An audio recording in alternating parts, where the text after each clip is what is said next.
Hi, everyone. I'm Pearl Shangquan, Director of Choral Activities at Calvin University and Music Editor of the Calvin Institute of Christian Worship Choral Series published by GIA. I'm so delighted to host this series with our special guests and hope that the knowledge shared in the series will help you gain useful, practical knowledge and confidence in teaching and performing bilingual choral music. Our guest for this session is Jorge Lockward. Born and raised in the Dominican Republic, Jorge currently lives in New York City, where he is the Minister of Worship Arts at the Church of the Village and leads the New York-based ecumenical chorale Cántico Nuevo. Jorge has also been a committee member for various hymnals and has served on the boards of the Hymn Society in the US and Canada, Reformed Worship, Calvin Institute of Christian Worship, and Choristers Guild. What a delight to have Jorge with us today. Welcome, Jorge. Thank you so much, Pearl. It is a joy for me to be part of this series, and I am looking forward to this journey of discovery and learning in our conversation today.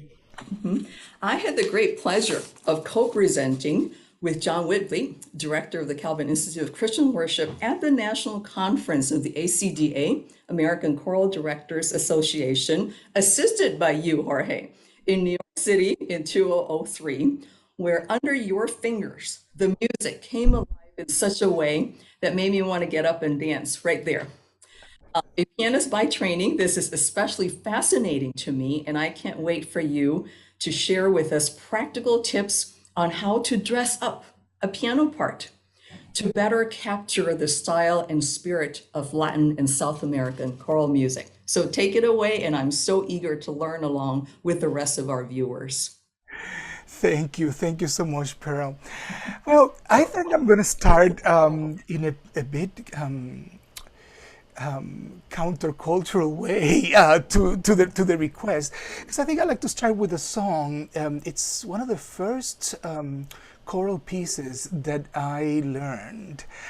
So this is a very old piece from a Puerto Rican composer, Pablo Fernandez Badillo, and it is a jewel. It is a jewel. And if you have a copy of the very, very wonderful Santo Santo hymno, Cantos para el Pueblo de Dios, Songs for the People of God, it is number 20 in there. Now, why I'm starting with this is because often we tend to think of styles that come from cultures other than our own as wholly other and completely foreign. And I believe that there is always a point of contact. There is always something that relates, a place where you are and where the other is, and a middle point where things, can be there. So I'm starting with something that it may sound a little Western for folk, but please don't forget that Latin America was colonized by Spain, a country that is in Europe. Anyway, enough talking. Let us play, let us sing. I'm going to sing the melody first. Al caer la lluvia resurge con verdor. Toda la floresta renueva la creación. Mira el rojo lirio, el duende ya brotó. Bella primavera que anuncia su fulgor. Toda flor silvestre, la maya, el cundiamor. Todo manifiesta la gloria del Creador, como se te alaba en toda la creación. Yo quisiera hacerlo en forma igual, Señor.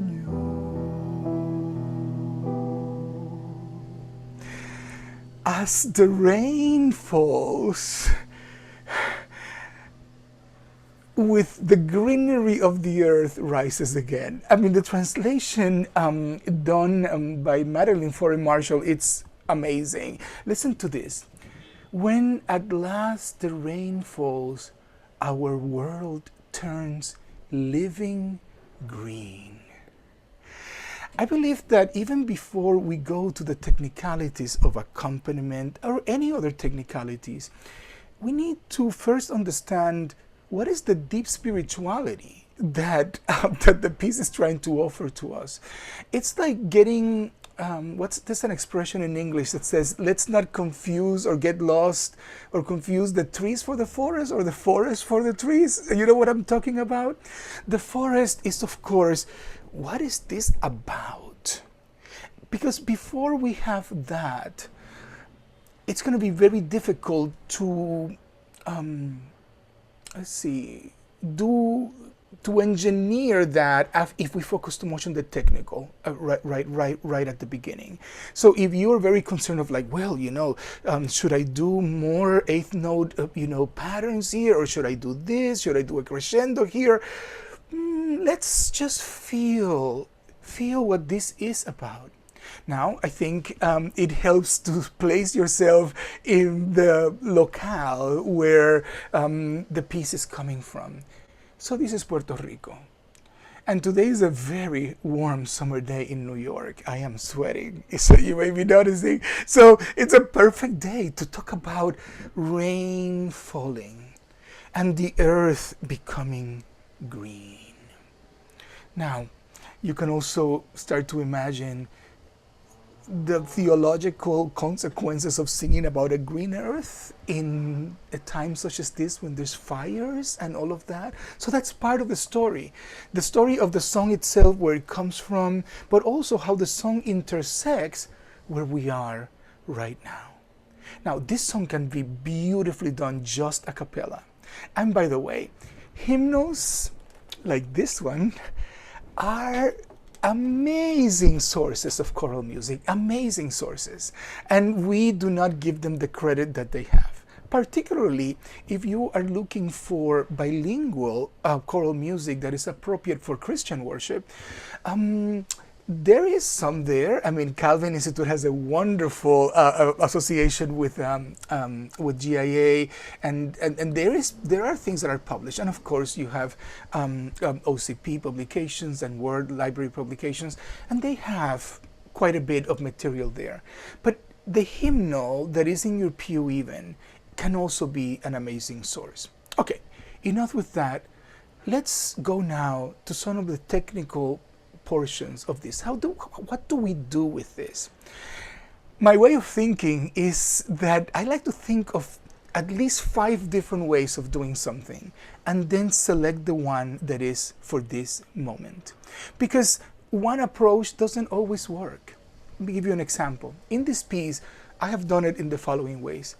I have done it with a soloist who has pretty good pitch. And if they don't, then I have like a bell or something like that, just to play, something like, or maybe even high. Or maybe in the organ you have, sometimes there's a rain stick that I put on top of that. Then the soloist says, when at last the rain falls, our world turns living green. Little flowers blossom, the air is warm and clean. Then the choir comes in, see the gorgeous lily, and then the piano comes in there. So I think one of the issues that we have when we have instruments like the piano is that we think that because we have it, we have to use it all the time. And the truth is that sometimes the less that you use it, the better. Sometimes even in published anthems, I look at it and I go like, why can't we just start it a cappella? Why does it have to have an instrumental introduction? So that's one choice that you have to start this song. Here's another way that I have done, using this song. It's pairing it with a scripture or with a poem. Mary Oliver in particular is one that I love to use for nature themes. So imagine that you have some kind of ostinato on your, and it can be something like this.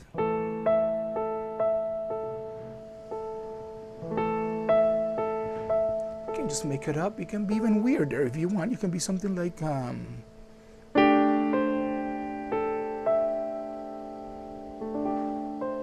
as long as what you have in the bass, it's something that is eventually going to lead you to E minor in some way. In this case, I'm using the subdominant A. That's actually an A minor chord. I just changed it. It kind of worked. Right? And then you hear the poem.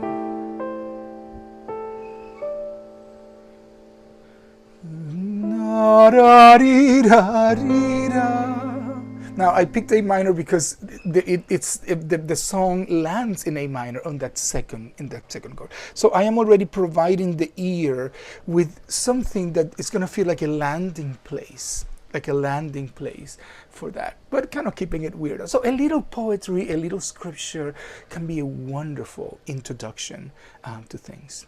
So the other approach that I would suggest on a song like this, as far as we're talking about introduction, so it's to, the classical, find a little snippet in there, that kind of work. I think folk go very quickly to the beginning of the song, and that's okay. We could basically see the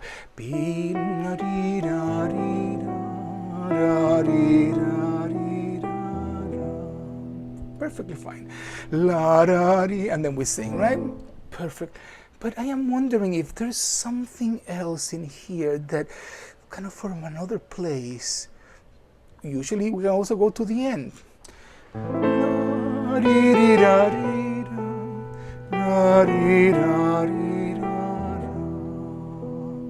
Okay, that kind of worked too. But what about something from the middle? Let's see.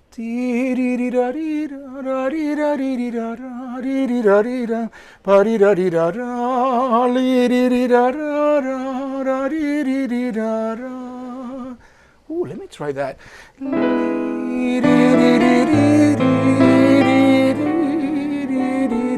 And then instead of going to the ending,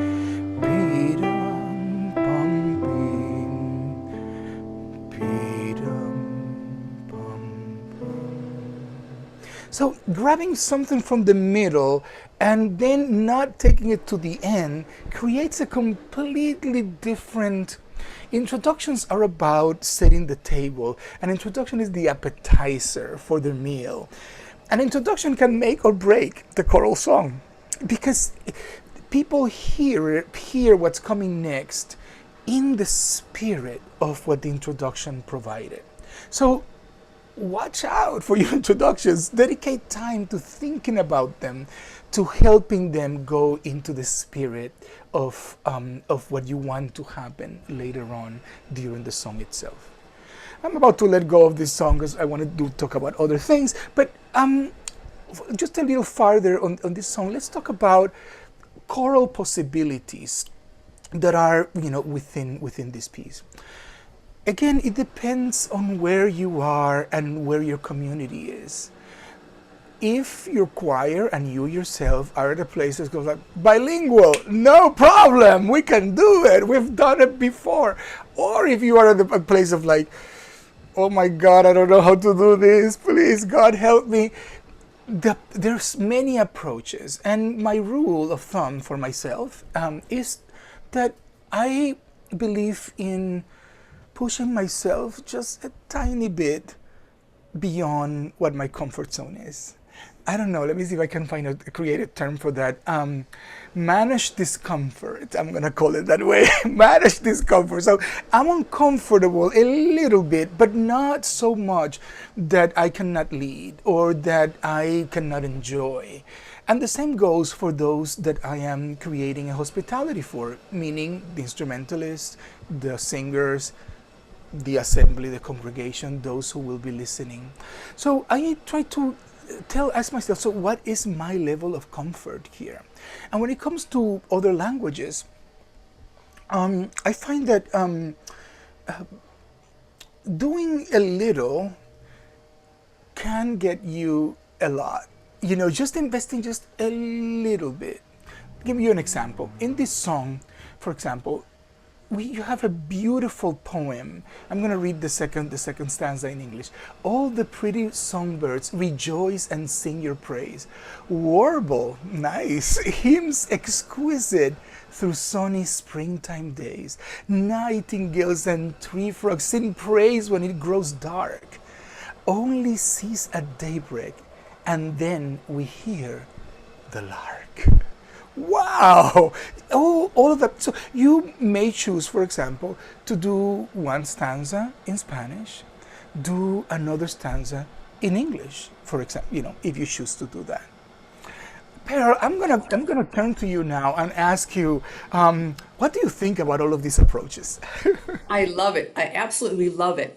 In fact, as you were talking about that, I was jotting down notes here and say, often as a choir director, I think, okay, I have this much time to work on diction. Okay, so if my choir is basically does not speak Spanish, some of them may, but is it kosher enough to sing one stanza of Spanish, or sometimes we sing the main text in English, and then sing the refrain in Spanish. Do I get an okay if I were a choir director that finds myself, because you have to juggle, okay, time learned for note learning and then for diction, which could take more time. So it is so reassuring for me to that you can do this combo with your blessing. Absolutely, absolutely.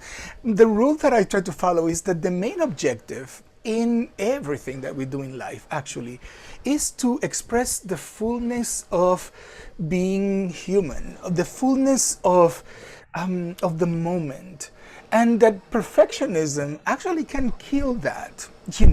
There's so it's kind of like changing our way of thinking about what is good and what is it that we're driving towards? And if what we're driving towards is a powerful experience, in this case, powerful experience with the wonder of nature, then, okay, I think we've all seen choirs sing very beautiful things, but in such a tight way that that it doesn't come through. Or we have seen even like soloists when you are more afraid about when they're going to reach their high note, and that makes you tense. So figuring out how to, as you put it very well, how to manage what you have in terms of time, in terms of levels of comfort and discomfort, and in terms of knowledge and ability. If you have a Spanish soloist, and by the way, when I say soloist, it doesn't have to be a trained singer. You could have a group of powerful trained singers and bring one young voice, Or, you want to make it even easier? You can bring somebody who's not a singer. Imagine this.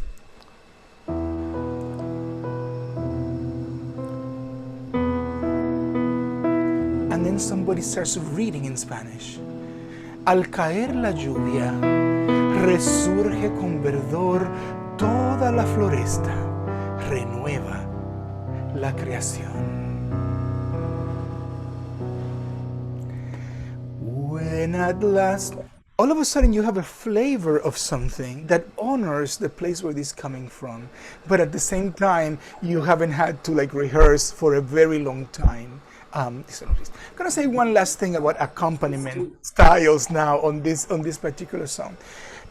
It's a simple song that can be very well done a cappella. But if you want to provide some accompaniment, here are some of the things that I like to do with this song. In the refrain, in particular, I'm gonna play the last line of the stanza. Bella primavera que anuncia su fulgor.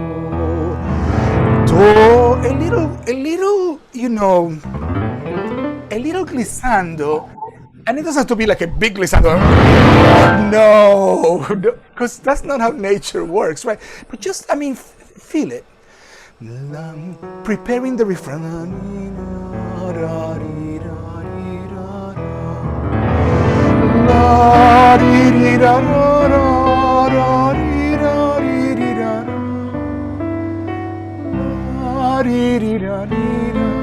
Then the other part is this alternation between movement and staticity, or movement and no movement, to use. So if you're doing this, a lot of movement, then no movement, or minimal.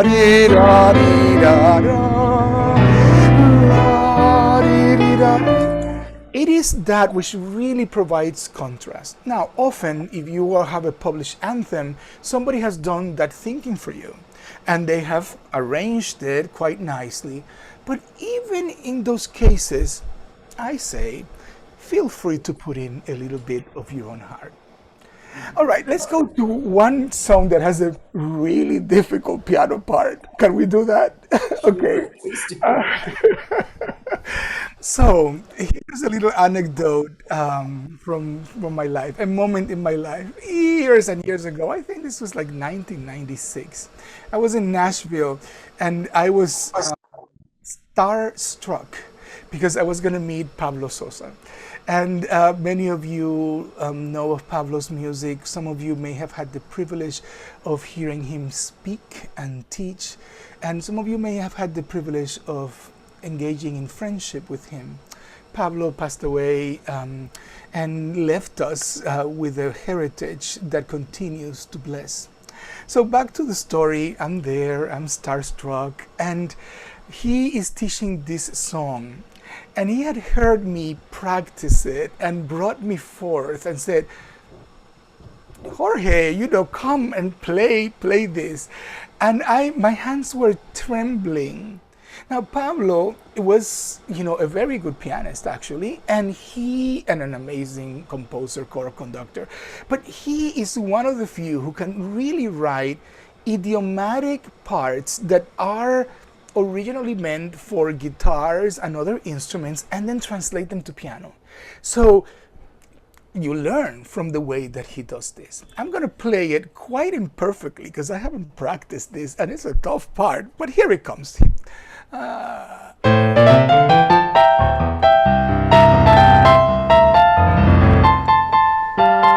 ay, ay.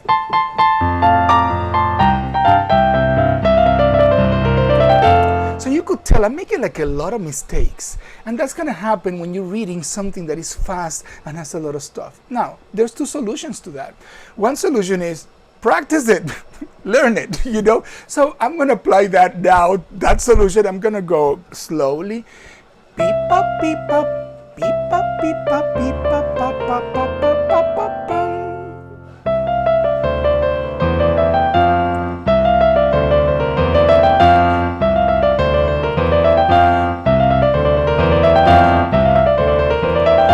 Don't give up.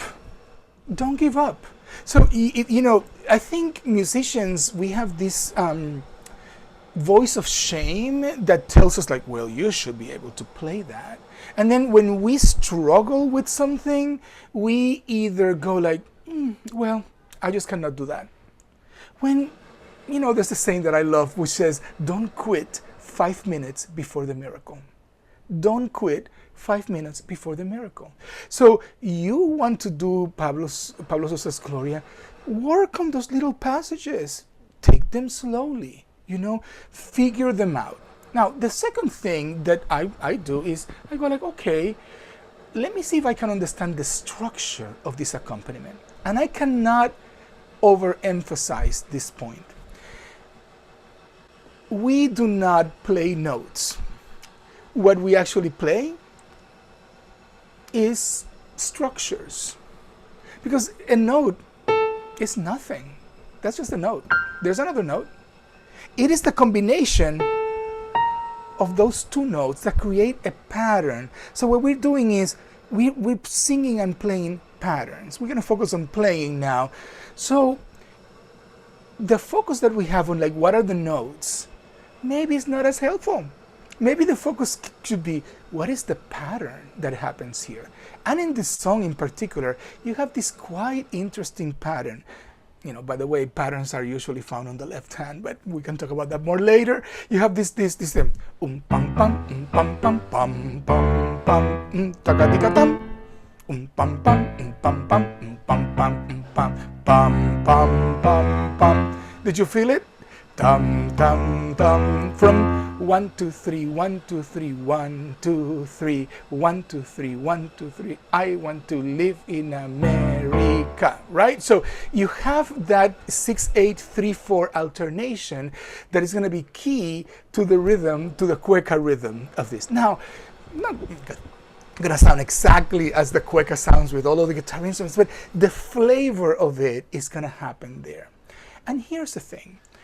You could actually divide this. Imagine that you are still struggling, you know, with the piano part, with that kind of stuff, but you have a flute player who could do a little bit of melodic work for you. So I'm gonna kind of imitate the flute player. Let's see what it goes. So the flute goes prim,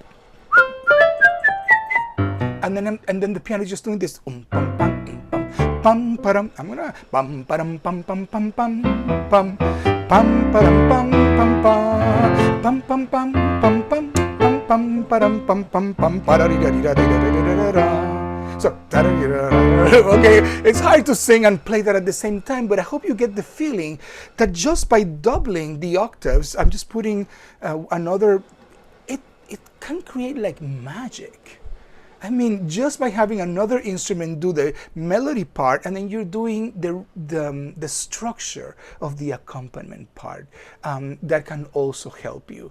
Now, the third thing that I do when pieces are like, oh my God, I couldn't know how to play this, is that I ask myself, okay, is there any place in this piece that I can that is kind of either doubling the voices that maybe doesn't need to be there, you know? So when the voices come in particular, Pablo has this beautiful structure.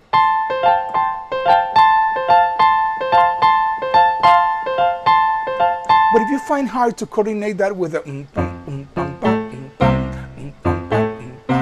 maybe you could maybe not do that top part, because the voices are doing Gloria, Gloria, Gloria, en las alturas a Dios, and then the same thing goes like with, you know, very fast running notes. If your fingers are not up to it, pam, pam, ping, ping, pam, pam, could also help you to the. Now, I'm not saying, you know, minimize everything. What I'm saying is, find out what is your next level of challenge for you, and don't give up 5 minutes before the miracle, or give up on the piece completely because there is just something in it that you're struggling with. Now, the other one, and I know this is a bit controversial, is that after you do all of that work, I have found that some folk are so focused on doing each note perfectly that the flavor of the whole gets lost. I am of the school, and as my brother-in-law says, what I'm about to say can take strong disagreements, so feel free to disagree, that the forest is more important than each one of those little trees. So that as you're doing this, capturing the spirit of buoyancy and joy and extreme, praise and happiness that the piece has, it's more important than capturing each one of the notes, each one of the trees that is in there. Okay, I think I'm going to leave it at that with this song. Let's go to another song.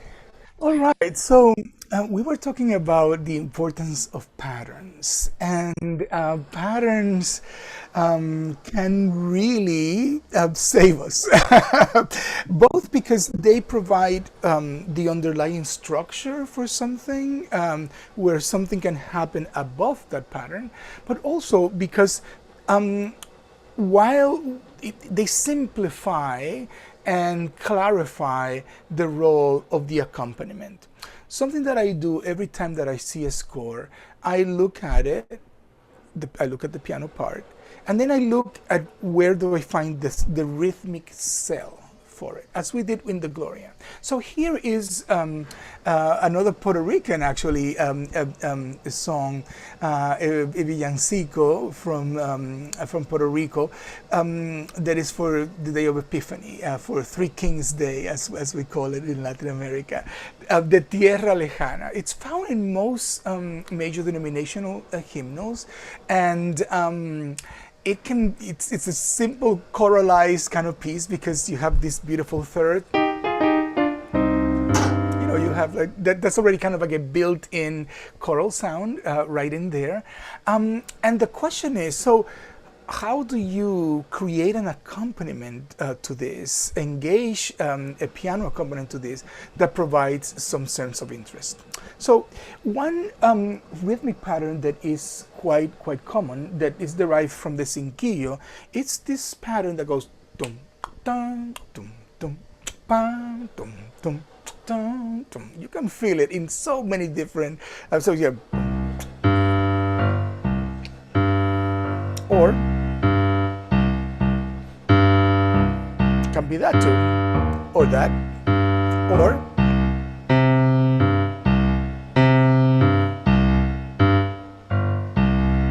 all right, beautiful. So something that I do is I look at once I find that and I look at the chord structure of the song, I start kind of like playing around with it just with the left hand.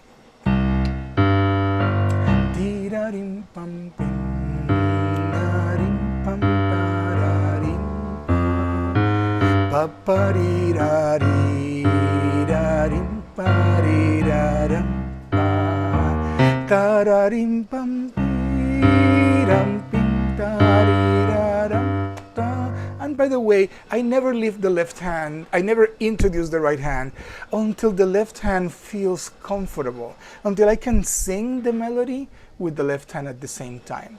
And sometimes it happens right away, sometimes it takes a long time, but it's totally worth it.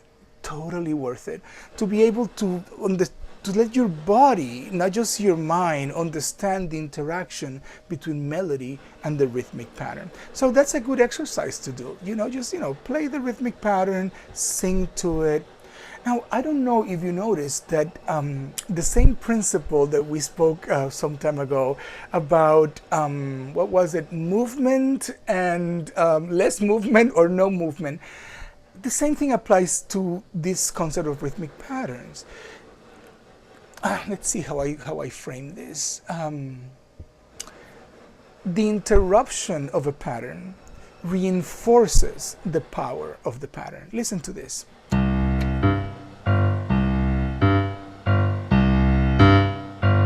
Pa-pa-rim-pam. Do you feel it? So that introduction creates a sense of stability, and then stop. A break in the rhythm, as one would say, let's do a break right there.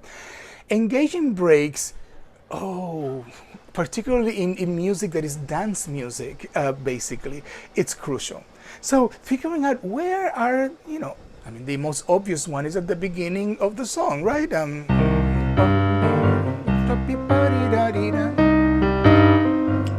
La la ri la la la la la ri la ri. You can do another one. Pa pa ri ra ra la ri la ri ra ra. Another one. La ra ri ra ri ra. Sorry, minor. La ra ri ra la ra ri ra. And so that sense of going and stopping, going and stopping, actually mimics what people are doing, what they're done,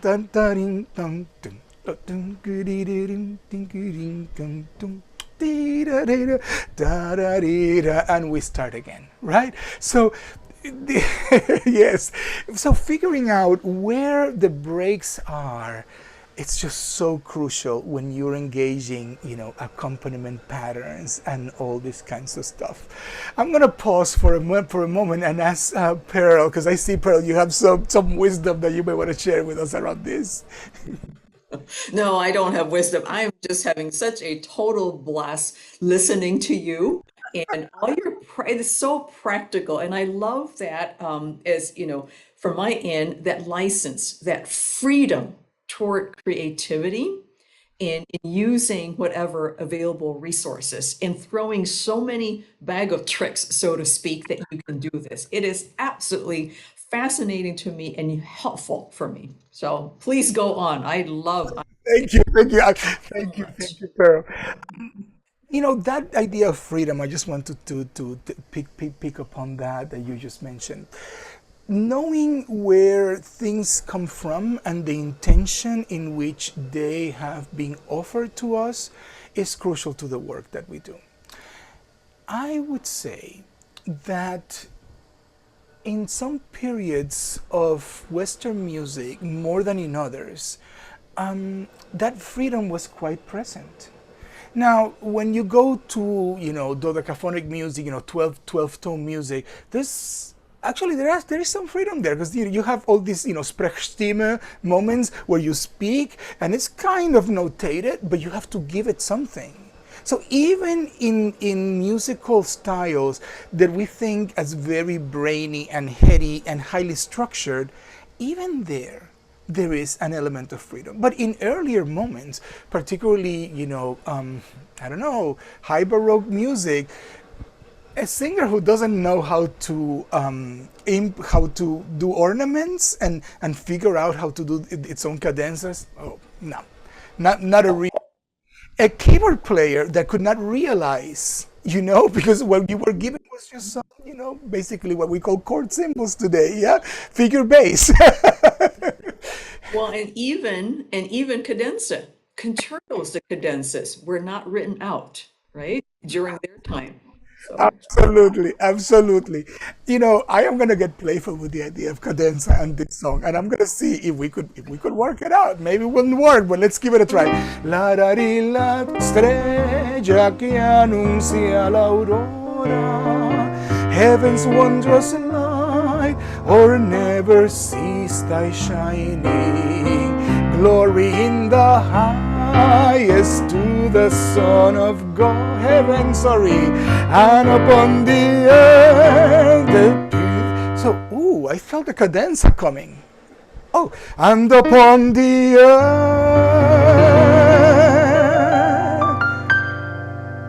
glory, glory, glory in the highest,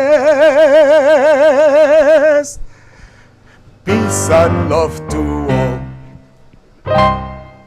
Right, so we're talking about cadenza, and we just put a little cadenza in the middle of this song. Now, to do a stylistic cadenza, that will be another matter. So, what I'm trying to put out there is that we create this division between what people call classical music, which is actually not really classical from the classical period, but it's more like music that is played in concert halls. I think that's what people try to say when they use the word term classical, and other styles. This division from this is world music and this is maybe, but maybe it's just music, and maybe some of the principles kind of connect, from style to style to style. Particularly this principle, Pearl, that you brought up in our conversation of where are the places for freedom? Where are the spots where we can find a sense of freedom? thank you so much, Jorge, for such a fabulous session. I had such a blast learning from you, and I so appreciate, first of all, a few things like delegating. There is great inclusivity in your point of delegating the parts where your fingers are having problems. Give it to the flute player, okay? If something goes wrong, you can blame the flute player, I guess. No, but it's just being inclusive and using other people's gifts. I think that's wonderful. I love your exhortation to not give up 5 minutes before the miracle happens. And I encourage that to our viewers, as I will take that as encouragement upon myself as well. What an incredible, fabulous session. I love your wonderful combination of artistry, of very practical pedagogy, humanity.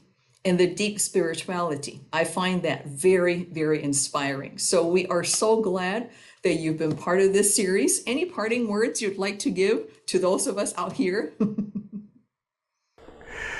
Yes, I will offer this as a blessing.